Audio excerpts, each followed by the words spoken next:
Nunot sa padayong hulga sa COVID-19, mga kawanis sa mga airline companies mipadayag na og kabalakan nunot sa pagpatuman og forced leave sa ilang mga trabahante. Si Luan Melodina sa report.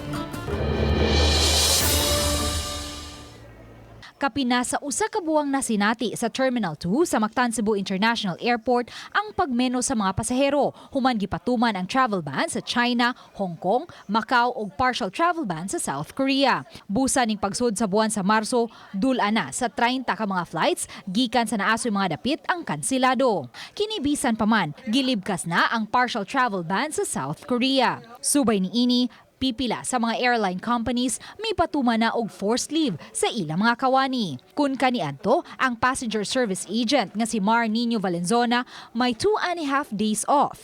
Karong Marso, usa na lang kaadlaw ang iyang day off, samtang duha kaadlaw ang iyang forced leave without pay. Busa, nabalaka siyang pila na lang kaha ang iyang makobra sa umaabot niyang sweldo. Among flights kay since is canceled man so wala may work.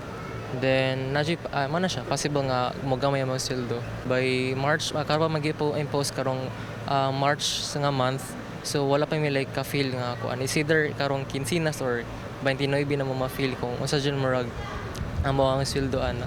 Kun mulanat pa og pipila ka buwan ang hulga sa coronavirus, nabalaka na siya sa dangatan sa iyang trabaho. Matod sa chairman sa Mactan Airlines Operators Council, nabalaka usab silang mawad-an og mga trabahante. If there's no flight, no more revenue, no more customers, so musamot ang layoff sa mga staff, especially sa mga handling agents. Pipila sa mga nagkanselar sa ilang mga flights ning buwan sa Marso paingon dinhi sa Sugbo ang Airbusan, Cebu Air, China Eastern Airlines, China Southern Airlines, Jeju Air, Korean Airlines, Tiger Air Taiwan ug Xiamen Air.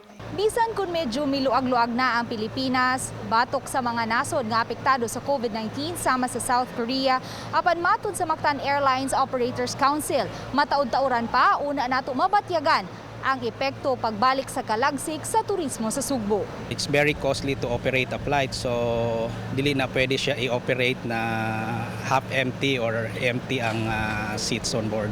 Uban ni Godfrey Rilien, Luan Merondina, Balitang Bisdak.